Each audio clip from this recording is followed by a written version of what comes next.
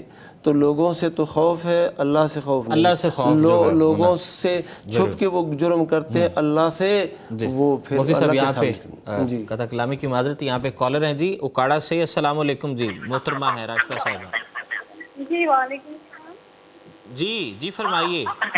جی وہ میں دوسرے آخری تشہد میں مثلاً میں غم اور پریشانی سے بچنے کے لیے کچھ دعائیں کرنا چاہتی ہوں اور کرتی بھی ہوں۔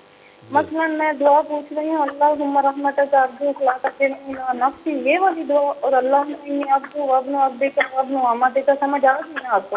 جی تھوڑا سا لاؤڈ بولیے پلیز۔ اللہم رحمتک ارجو لا تکلنی الی نفسی طرفۃ عین واصلح لی شانی کلہ لا الہ الا انت۔ مثلاً میں یہ دعا کرنا چاہتی ہوں۔ اور ایک اور دعا ہے، اللہم انی عبد و ابن عبدک و ابن امتک ناصیتی بیدک۔ مولانا صاحب کو سمجھ آ رہی ہوگی؟ جی فور شور جی بہت شکریہ جی، اللہ تعالیٰ آسانی فرمائے جی۔ مفتی صاحب چند دعائیں ہیں اسی سے متعلق جاننا چاہ رہی ہیں کہ پریشانی سے متعلق کون سی دعا؟ ہاں جی، یہ جو انہوں نے دعائیں سنائی نا، یہ صحیح دعائیں ہیں اور ان کو پڑھنا چاہیے۔ طرفت عین ہے، یعنی طرفتاً عین نہیں بلکہ طرفت عین ہے، ولا تکلنی الی نفسی طرفت عین۔ تو یہ طرفت عین اس طرح پڑھیں۔ باقی یہ دعائیں جو ہے حصن مسلم جو کتاب ہے دعاؤں کی، ترجمہ بھی اس کا ہوا ہے، تو وہاں پر دیکھ کے صحیح طریقے سے یاد کر کے بندہ پڑھتا جائے تو یہ بہت کارآمد دعائیں ہیں، نہایت بہترین دعائیں ہیں۔ جی اچھا مفتی صاحب، ہم وہ ذکر کر رہے تھے، بات ہو رہی تھی، سوال تھا کہ جناب جو تنہائی کا وقت ہے ہاں جی، اس میں کیسے ہمیں؟ تو تنہائی، اچھا یہ نہیں ہے کہ بندہ تنہائی میں اللہ کی نافرمانی کرتا ہے پھر تو پکڑ ہوتی ہے، اور جب بندہ لوگوں کے سامنے نافرمانی کرتا ہے تو اس کی پکڑ نہیں ہوتی، نہیں۔ اللہ کے نبی صلی اللہ علیہ وسلم نے یہ بھی فرمایا ہے، کل امتی معافن الا المجاہرین، میری جو امت ہے ان کو معافی مل سکتی ہے سوائے ان لوگوں کے جو جہراً علانیہ طور پر اللہ کی نافرمانی کرتے ہیں، ڈٹائی کے ساتھ کرتے ہیں، جرم کرتے ہیں اور پھر اس جرم پر فخر بھی کرتے ہیں۔ جہراً علانیہ کسی سے ان کو شرم آتی نہیں ہے۔ بہت سے لوگ آپ نے دیکھے ہوں گے رمضان کے مہینے میں وہ لوگوں کے سامنے وہ روزہ کھا رہے ہوتے ہیں، کوئی پرواہ نہیں ہوتی، یا اور جرائم کر رہے ہوتے ہیں، ان کو پرواہ نہیں ہوتی کہ یہ کیا ہے اور کیا نہیں ہے۔ تو ایسے لوگوں کے لیے بھی معافی نہیں ہے۔ جس طرح تنہائی میں ایک جرم کر کے اللہ کے محارم کا انتہاک کرتا ہے، اسی طرح ان کو بھی ہے۔ ایک بات میں وضاحت کرتا ہوں کہ بعض اہل علم نے یہ جو حدیث جو ابن ماجہ شریف کی ہے اس کے اندر کچھ کلام بھی کیا ہے، کیونکہ یہ اس حدیث سے ٹکراتی ہے اور پھر عمل کا ضائع ہو جانا یہ کفر کی وجہ سے ہوتا ہے، عام جرم کی وجہ سے نہیں ہے۔ تو ان لوگوں کی دلیل بھی نا یعنی قابل توجہ ہے۔ ہاں دلیل بھی قابل توجہ ہے۔ یہاں پر ہمارے ساتھ ایک کالر ہیں جی، السلام علیکم۔ وعلیکم السلام۔ جی کیسی ہیں بہن؟ ٹھیک ہیں، خیر خیریت سے ہیں آپ؟ فرمائیے۔ جی بھائی میں نے اپنا مسئلہ بھی بتانا تھا کہ یہ مسئلہ ہے کہ میں یہاں پہ سسرال میں رہتی ہوں، تو یہاں پہ کہ ہر گھر کا کام بھی، اس کے علاوہ کوئی بھی بات ہوتی ہے تو جو میری ساس ہے نا وہ بہت عجیب سا رویہ ان کا ہے کہ وہ باہر جا کے لوگوں سے یا گھر کے فیملی ممبر سے کہتی ہیں کہ جو بھی کام اگر میں نے کیا وہ خود کہتی کہ انہوں نے کیا، وہ غلط بیانی کرتی ہیں۔ یعنی آپ کے کاموں کا کریڈٹ وہ کسی اور کو دے دیتی ہیں؟ جی، اور یہاں تک نہیں بھائی ہم سائے میں آس پڑوس میں بھی بہت زیادہ خود لیتی ہیں نا، کچھ بھی کیا ہے تو اس کی وجہ سے گھر میں بہت زیادہ مسئلے مسائل ہیں، جھگڑا بہت زیادہ ہوتا ہے کہ وہ کہتے کہ سارا کچھ میں نے کیا، یہ کچھ نہیں کرتی، تو اس کی وجہ سے بہت زیادہ پریشانی میرے لیے ہو رہی ہے۔ تو پلیز اس کے لیے کوئی بہتر حال، کوئی وظیفہ کچھ اس طرح کا بتا دے تاکہ میرے لیے کچھ آسانی ہو سکے۔ جی بہت شکریہ جی، اللہ تعالیٰ آپ کے لیے آسانی فرمائے جی مفتی صاحب، مفتی نعمان صاحب، سر یہ فرمائیں کہ یہ جو گھروں میں ساس بہو والا جو معاملہ ہے، جو کیمسٹری میچ نہیں ہو پا رہی، ساس ہیں تو وہ کریڈٹ لے جاتی ہیں اور وہ کہتی ہیں کہ میری بہو کچھ نہیں کرتی ہے، تو سر اس پہ کیا قرآن و سنت کی روشنی میں؟ اس میں ایسا ہے کہ پہلے تو ایک دوسرے کے حقوق کو پہچاننا بہت لازم ہے، اور ساس جو ہے نا وہ ظاہر ہے اس گھر کی سربراہ ہے، سربراہ کی سمجھیں ایک مشیر ہے، مشیر ہے، سربراہ تو ظاہر سسر ہوتا ہے، سسر ہے جی، ہاں صحیح جی، ہو گیا اگر صحیح فیملی سسٹم دیکھیں تو جی، تو اس میں اگر جس گھر کے اندر سسر کی بالادستی ہے یعنی کہ جو مرد ہے اس کی بالادستی ہے تو ان میں یہ مسائل ذرا کم پیش آتے ہیں. جن میں ساس کی بالادستی ہو اس گھر کے اندر یہ ساس بہو کے مسائل زیادہ دیکھنے میں ہیں. اس کی وجہ ڈومیننٹ ہے تو مسائل کم ہیں. جی جی، اس کی وجہ یہ ہے کہ مرد جو ہے نا معاملے کو اچھے طریقے سے ڈیل کر لیتے ہیں، دیکھ لیتے ہیں کہ مسئلہ کیا ہے، اس کی وجہ کیا ہے. لیکن عورت کے ہاتھ میں ہی ہو تو وہ یہ سمجھتی ہے کہ اب میرا ہی بس چلتا ہے. پہلی تو یہ وجہ ہے. اس کا مطلب ہے کہ ہمیں اوپر سے دیکھنا ہے کہ اگر ساس اور سسر کے باہمی جو ہے وہ حقوق اور تعلقات وہ اسی طرح ہیں جو شریعت بتاتی ہے کہ الرجال قوامون علی النساء، کہ ان کی بالادستی ہے گھر میں، گھر کی ایک حکومت ہے، ریاست ہے، اس میں ان کی بالادستی ہے، تو یہ سمجھیں کہ اس گھر کے اندر مسائل بہت کم ہوں گے. دوسرا یہ ہے کہ بہو جو ہے یہ اصل میں دیکھیے کہ کسی کی بیٹی ہے، کسی کی بہن ہے جو ہمارے گھر میں آتی ہے ایک گھر سے دوسرے گھر میں. تو جب ہاں جی اب دیکھیں کہ ہمارا جو پورا معاشرہ ہے اپنی بیٹی کو ایک اور آنکھ سے دیکھتا ہے، اپنی بہو کو ایک اور آنکھ سے دیکھتا ہے. اس میں کوئی شک نہیں. تو یہ وہ بنیادی فرق ہے نا. آپ دیکھیں کہ بیٹی کو یہ میری بیٹی اس نے یہ کیا، ماشاءاللہ کیسا پیارا، کیسا ہم چاہتے ہیں ہماری بیٹی خوش رہے اگلے سسرال میں جا کے، اور جو کسی کی بیٹی آئے تو وہ اس کے لیے ہم رویہ قوانی نہ لگے. جی جی. اس سے میں نے جو کچھ چیزیں دیکھیں وہ یہ ہے کہ جو لڑکی کے میکے والے ہوتے ہیں وہ بھی کچھ کردار نہ ایسا ادا کر رہے ہوتے ہیں. میں نے ان خاندانوں کو بڑا اچھا دیکھا پایا کہ جن بچی کے گھر والوں نے یعنی میکے والوں نے اپنی بچی کو یہ بات سمجھائی کہ اب تمہارا گھر یہ ہے، اب ہم تمہارے عزیز ہیں، تمہارے پیارے ہیں، تمہارا ہر چیز خیال رکھیں گے، لیکن تمہارا گھر یہ ہے. اب وہ ادھر ہی دل لگائے، اس کو اپنا گھر سمجھے، اسی کو بنائے، اسی کو سنوارے. اور ان سب کے پیچھے جو مقصود ہے وہ اللہ تعالیٰ کی رضا ہونی چاہیے، اس کی خوشنودی. اگر آپ یہ کہیں گے نا کہ میں خامد کی گڈ ول میں آ جاؤں، میں اپنے سسرال کے ہاں مقام بنا لوں، تو وہ ایک جھوٹے مقام ہوتے ہیں، وہ بعض اوقات نیچے بھی بندہ گر جاتا ہے. ٹھیک ہے. اللہ کی رضا مقصود ہو کہ میں جو بھی کر رہی ہوں یہ مجھ پر ایک ذمہ داری ہے جو شریعت نے ڈالی. دیکھیں گھر جو ہے یہ عورت نے چلانا ہوتا ہے، اس کے تمام معاملات اور امور وہ عورت نے سر انجام دینے ہوتے ہیں. تو آج اگر یہ بہو ساس کو تھوڑا سا مارجن دے گی تو کل اس نے بھی اس جگہ پہ آنا ہے، تو اس کے ساتھ بھی پھر ایسا ہی رویہ ہوگا. جی جی، اس کے ساتھ بھی ایسا ہی ہوگا. یعنی وہ جو اس کی بہو آئے گی وہ اچھا اس سے رویہ اختیار کرے گی. تو میرے خیال میں کچھ ہوتی ہیں غلط فہمیاں، اس کے علاوہ کچھ بھی نہیں ہے. یہ جو تعلقات ہیں دیکھیں میں سمجھتا ہوں کہ اس معاشرے میں ہم دیکھتے ہیں کہ کیسے اس کو چن کے لایا جاتا ہے. کتنے رشتے آتے ہیں ان سے چن کے، اچھا میرے بیٹے کے لیے یہ بہو، یہ ریفائن بہو چاہیے، ہاں ایسا چاہیے ویسا چاہیے. جب آ جاتی ہے کچھ دن گزرنے کے بعد اسی سے رویے بگڑنے شروع ہو جاتے ہیں. تو اس کی وجہ کیا ہے؟ مین وجہ غلط فہمیاں ہیں اور اس کے علاوہ کچھ نہیں ہوتا. وہی بہو ہوتی ہے. بلکہ بعض اوقات ہم دیکھتے ہیں کہ قریبی عزیز و اقارب میں سے جو بہویں آتی ہیں تو ان کے تعلقات آہستہ آہستہ خراب ہونے شروع ہو جاتے ہیں. بہن بھائیوں کے پچھلے ہفتے نا 2-3 دن معاملات آئے، وہ ایسا سوال میرے سے آیا کہ 2 بھائی ہیں، انہوں نے آپس میں رشتہ کیا ظاہر ہے بیٹی اور بیٹے کا، تو وہ اب اتنے ایک دوسرے سے متنفر ہو گئے کہ وہ دیکھنا بھی پسند نہیں کرتے. تو یہ کیا ہوا؟ یہ وہی وجہ ہے کہ ہم نے اس کو صحیح طریقے سے ڈیل نہیں کیا، اس کو سمجھ نہیں پائے، اس کو مارجن نہیں دیا، غلط فہمیاں دور نہیں کی، تو اس کے نتیجے میں پھر ایسی باتیں آتی ہیں. تو ان سب باتوں کو اللہ کی رضا کی خاطر معاف بھی کرتے رہیں، درگزر بھی کرتے رہیں، اور پھر ایک دوسرے کو مارجن بھی دیں، ایک دوسرے کا ادب احترام وہ سب کچھ کریں. اور یہ جو ہوتا ہے نا کام کرنے والیاں، یہ بھی بہت کام خراب کرتی. ان کا بھی بڑا عمل دخل ہے اس کام کی خرابی میں نا. وہ ادھر کی بات ادھر کی، آج تیرے بارے میں نا تیری ساس ان سے ایسا کہہ رہی تھی. اب وہ جب خبر لوٹ کے گھر آتی ہے تو وہ پھر بڑی پریشانی کا باعث ہوتی ہے. تو کام والیوں سے بھی یعنی ذرا محتاط رہنا چاہیے. تو جناب جو گھر کا سربراہ ہے وہ گیپ بنانے میں، گیپ کم کرنے میں اس کا بڑا کردار ہے، بلکہ اس پورے معاشرے کو بہتر بنانے میں، خراب کرنے میں جو ہے وہ بڑا سربراہ کا بڑا کردار ہے. جی تو یہاں پر ایک وقت ہوا ہے بریک کا، اور بریک کے بعد آ کے یہیں سے انشاءاللہ اس کو کنٹینیو کرتے ہیں. فاسألوا أهل الذكر إن كنتم لا تعلمون فاسألوا أهل الذكر إن كنتم لا تعلمون.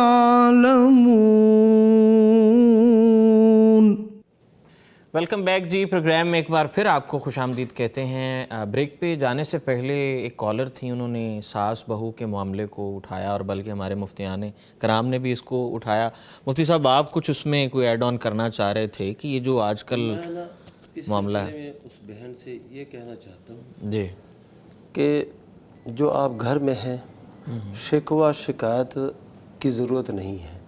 آپ اپنے کام سے کام رکھیں, شکایت کے ٹوکرے ہلکے کر دیں. شکوے شکایت کے ٹوکرے شکوے شکایت نہ کریں, آپ اپنے معاملے کو اللہ کے سپرد کر دیں اور کام کرتی جائیں. جو گھر کے کام ہوتے ہیں, جو آپ کی ذمہ داری ہے یا آپ کے ذمہ وہ کام لگا دیے گئے ہیں, یہ کرتے جائیں.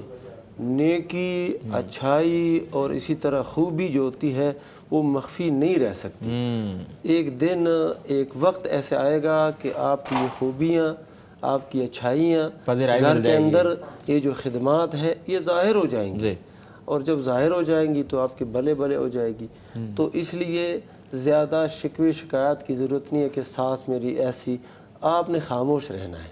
وہ ساس جو بھی کہتی ہے آپ نے خاموش رہنا ہے, ہنس کے اس کو ٹال دینا ہے اور اچھا رویہ رکھنا ہے. قرآن مجید نے ہمیں یہی تعلیم دی ہے کہ جب آپ کے درمیان اور کسی اور شخص کے درمیان عداوت ہے تو اس عداوت کے حل کے لیے بھی اخلاق حسنہ جو ہے وہ جو ہے اس کے استعمال کرنے سے تو وہ کیسے بن جائے گا, وہ ولی حمیم بن جائے گا, گرم جوش دوست بن جائے گا. تو آپ نے ساس کی باتیں سنی, جواب نہیں دینا, اور اسی طرح کسی اور جگہ بھی بات نہیں کرنی.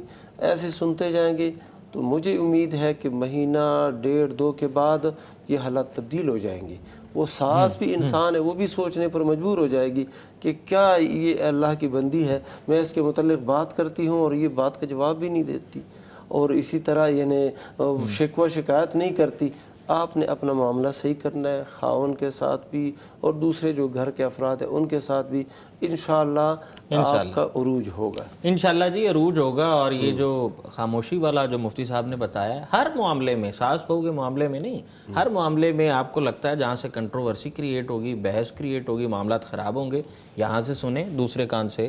کیوں جی مفتی نعمان فاروقی صاحب, کیا خیال ہے اس بارے میں؟ یہ جو معاملہ ہے, لیکن ساس کو اس بات پہ بھی غصہ آتا ہے کہ یہ میری بات سن کے اس کو بھی اہمیت نہیں دے رہی, تو یہ ایک علیحدہ وجہ بن جاتی ہے. بہرحال یہ ہے کہ بڑی متانت سے, بڑی سنجیدگی سے اس کو نا معاملے کو ہینڈل کرنا چاہیے. ٹھیک ہے. تو یہ آج کل یہ جو گھریلو ناچاکیاں اور ساس بہو کے معاملات ہیں, ماضی میں بھی ایسا ہوا کرتا تھا یا آج کل لوگ زیادہ یہ سوشل میڈیا دیکھ کر چیزیں, کچھ چیزوں میں بگاڑ جو ہے وہ سوشل میڈیا کی وجہ سے بھی آتا ہے کہ آپ کمپیریزنز کرنا شروع ہو جاتے ہیں. پھر دوسری سہیلیاں اگر سسرال میں خوشحال بیٹھی ہیں تو وہ ذکر کرتی ہیں کہ جناب میری ساس تو بہت اچھی ہے. تو اس حوالے سے ذرا بتائیں کہ یہ جو موازنہ ہے, جو کمپیریزن ہے, یہ کہاں یہ کام خراب کر رہا ہے یا بہتر کر رہا ہے؟ نہیں, اس سے تو معاشرے کے اندر بہت نتائج اچھے برآمد نہیں ہو رہے. اس کی مین وجہ یہ ہے کہ جب بھی آپ تقابل میں لگ جاتے ہیں, کمپیریزن کرتے ہیں,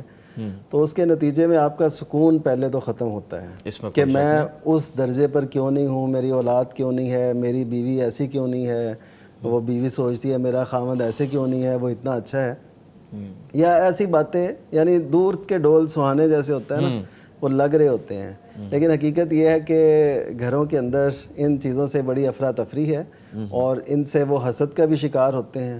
حسد انہی وجہ سے پیدا ہوتا ہے. جب آپ کسی کی طرف توجہ ہی نہیں کریں گے, آپ اپنے معاملات جو جس میں ہیں آپ خوش ہیں, وہ یعنی آپ ایک اس شیشی کی طرح ہیں جو سمندر میں بھی چلی جائے تو وہ اپنا جو ہے نا وہ بند رکھتی ہے اپنا منہ, اور اس کے اندر مزید کچھ نہیں جاتا, وہ بے نیاز ہے پورے سمندر سے.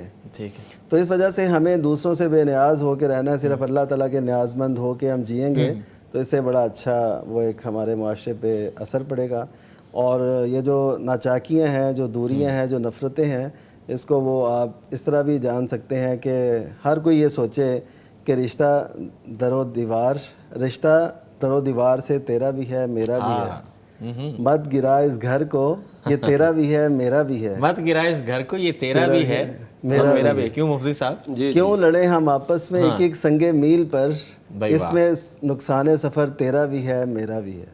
تو ہم گھروں کو بڑھائیں, ملک کو, ملت کو, یعنی اور تھوڑی باتیں ہیں جو ہمیں بیرونی اندرونی بہت سی سازشیں یہ وہ ہے, تو ہم اپنے سکون کو خود ہی یہ تقابل کر کے بے قرار, ہاں نیکیوں میں ایک دوسرے سے آگے بڑھیں, نیکیوں میں اچھا جذبہ ایک دوسرے سے آگے بڑھنے کا, اس میں تو قرآن مجید خود کہتا ہے کہ ایک دوسرے سے سبقت لے کے جاؤ.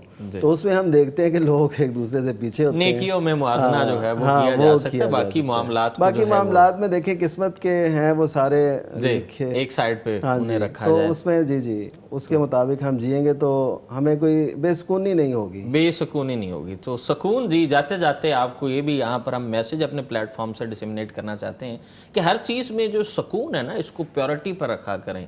اگر آپ کسی رشتے میں جڑنے جا رہے ہیں, دوستی والا پہلو ہے یا کوئی چیز بھی ہے, کوئی آرگنائزیشنل ایسوسی ایشن ہو رہی ہے, تو اس میں آپ مینٹل پیس جو ہے اس کو ذہن میں رکھیں. مینٹل پیس ہے تو آپ کی ہیلتھ بھی ٹھیک ہے, آپ خوش بھی ہیں, ہر چیز بہتر ہے, سوسائٹی میں بھی اس کا پازیٹیو جو ہے وہ امپیکٹ ہوتا ہے جی. اور ہمارے جو پروگرام کا وقت ہے وہ ختم ہو چکا ہے. فتویٰ آن کرنٹ ایشوز کی ایک نئی ایپیسوڈ کے ساتھ انشاءاللہ آنے والے وقت میں حاضر ہوں گے. یہاں جاتے جاتے ایک ریمائنڈر آپ کو ضرور دیتے چلیں کہ ہمارا جو پروگرام ہے یہ پیر اور جمعرات کو اس لیے کیا جاتا ہے کہ تاکہ ہم ایک وہ دینی اہمیت ہے, جو مسنون روزے ہیں ان دنوں میں, یہ ہم اپنے جو ہماری آڈینس ہے اس کو بتا سکیں کہ یہ جو روزے ہیں پیر کا اور جمعرات کا جو روزہ ہے اس کی فضیلت جو ہے وہ بہت زیادہ ہے. میری ٹیم اور مجھے دیجیے اجازت, اللہ نے کے بعد. فاسألوا أهل الذكر إن كنتم لا تعلمون.